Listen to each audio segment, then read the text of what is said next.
Vous avez peur de vous lancer dans l'immobilier. Vous avez des doutes et des craintes avant d'acheter votre premier appartement.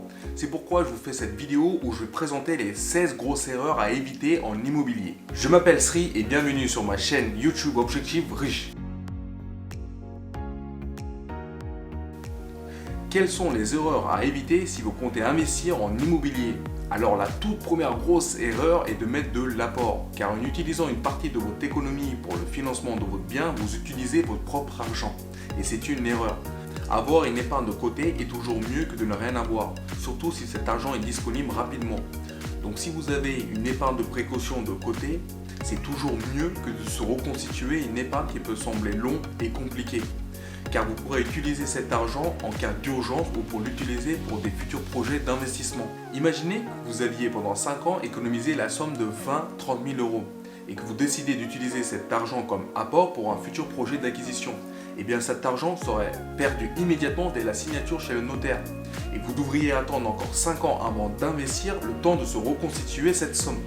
Il en est de même pour les gens qui payent cash leurs biens et qui se disent que c'est débile de devoir des sous à la banque. Même si cela part d'un bon principe, en réalité c'est la pire idée qu'il soit, car il perd cet effet de levier. Vous imaginez, vous, mettre 100 000, 150 000 euros d'apport? C'est hallucinant. Si vous savez gérer et utiliser votre argent, vous pouvez utiliser de telles sommes, de tels apports, de 100 000, 150 000, pour pouvoir emprunter beaucoup plus, emprunter jusqu'à 1 million d'euros et du coup faire des gros investissements et des plus gros bénéfices. La deuxième plus grosse erreur à éviter est de prendre un crédit à court terme, et c'est même une très grosse erreur.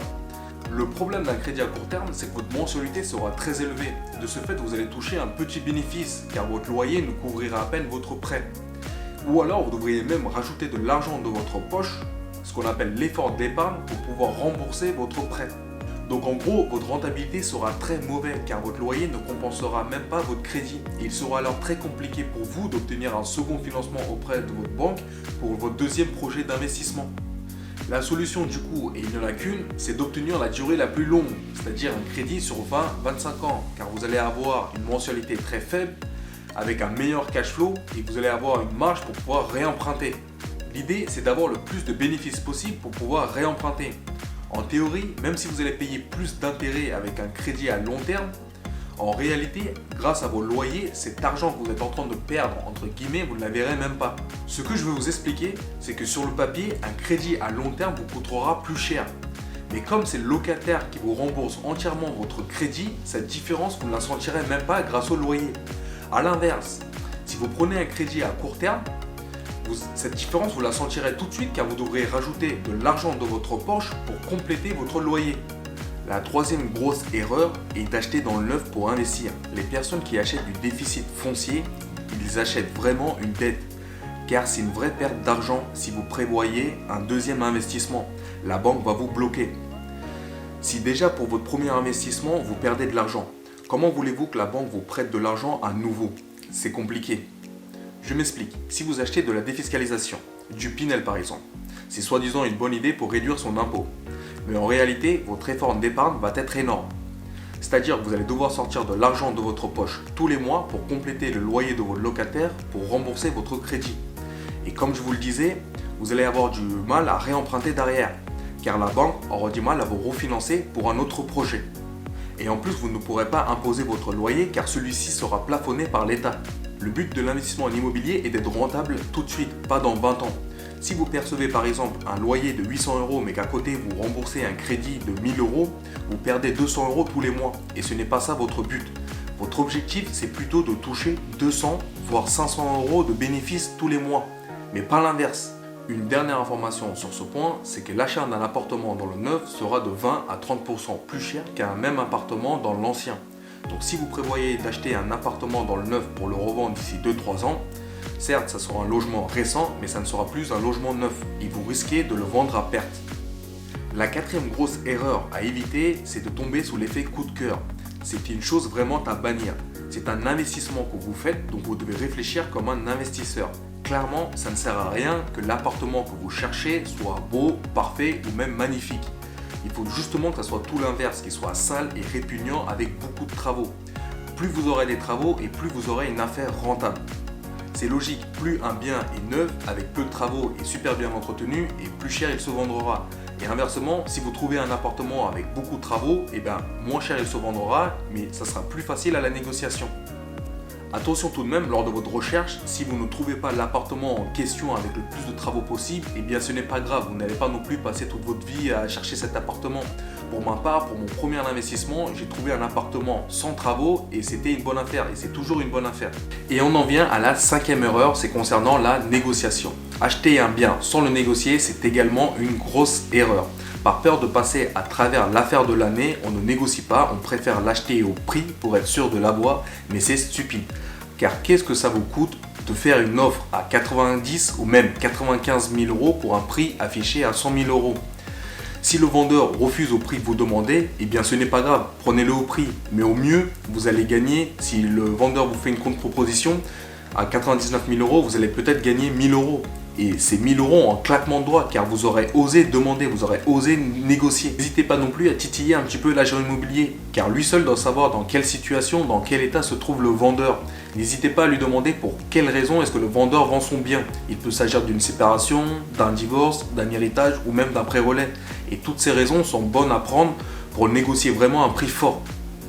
Attention tout de même, si le vendeur ne veut pas faire de concessions et qu'il ne veut rien lâcher, mais qu'il s'agit d'une bonne affaire, achetez-le quand même.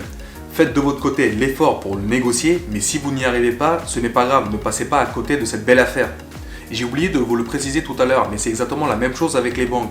Si vous avez une bonne affaire sous la main, mais que votre banque tient absolument que vous mettiez de l'apport, auquel cas elle vous refuse le financement, ce n'est pas grave, mettez l'apport qu'elle vous demande. Car le plus important pour vous, c'est votre financement, pour votre investissement. La 6e erreur lorsqu'on veut investir en immobilier, c'est d'acheter sa résidence principale d'abord. J'ai déjà fait une vidéo sur ce sujet, donc je ne vais pas m'attarder. Vous trouverez le lien de cette vidéo en description. Mais ce que je veux vous dire, c'est que si vous comptez acheter votre résidence principale et que vous vous endettez à hauteur de 33%, voire plus, vous risquez d'être bloqué pour votre prochain financement auprès de votre banque. C'est pourquoi je vous conseille fortement d'investir d'abord avant d'acheter votre résidence principale. Quoi qu'il en soit, réfléchissez à 2 fois. Prenez le temps car cette question vaut la peine d'être étudiée, de savoir s'il faut d'abord acheter ou pas sa résidence principale. La 7e grosse erreur que vous pourriez commettre, c'est d'aller voir les banques les mains vides, d'aller leur demander un financement en mode touriste. Avant d'aller voir la banque, il y a tout un travail à faire. Vous avez signé votre compromis chez le notaire et donc ce premier rendez-vous se prépare. Vous devez être sûr de vous et vous devez être prêt à convaincre le banquier de vous prêter de l'argent. Car si déjà vous n'êtes pas prêt, vous n'êtes pas sûr de votre projet, vous ne savez pas ce que vous allez lui demander, comment voulez-vous que lui, qui ne vous connaît pas encore, vous fasse confiance et prenne un risque à vous prêter son argent? C'est compliqué. Pour améliorer votre dossier, soyez vigilant sur les 3 points suivants que je vais vous énumérer. Le premier point à améliorer dans votre dossier, c'est concernant vos 3 derniers relevés de compte. Ils doivent être clean, pas de découvert, pas de PMU ou de parions sport ou d'autres jeux à gratter. C'est très mal vu et il vaut mieux mettre tous les billes de votre côté. Faites un effort les 3 derniers mois avant d'aller voir votre banquier. Le plus important pour vous, c'est d'obtenir votre financement. Donc concentrez-vous, faites un effort. Le deuxième point, c'est que la banque doit voir que vous savez épargner. Même si c'est 50 ou 100 euros, elle va voir que vous faites des virements mensuels et réguliers. Et c'est un très bon point car elle verra votre sérieux. Si vous n'arrivez même pas à épargner quelques sous tous les mois, comment allez-vous faire lors de votre premier investissement pour gérer votre flux d'argent? Les entrées et sorties, les factures, les charges de copro, les taxes, ça sera compliqué. Il faut d'abord apprendre à gérer votre argent. Si vous arrivez à faire des virements réguliers et mensuels, la banque verra votre sérieux et elle se dira que la personne que j'ai en face de moi sait gérer son argent. Le troisième point à améliorer, c'est concernant votre épargne.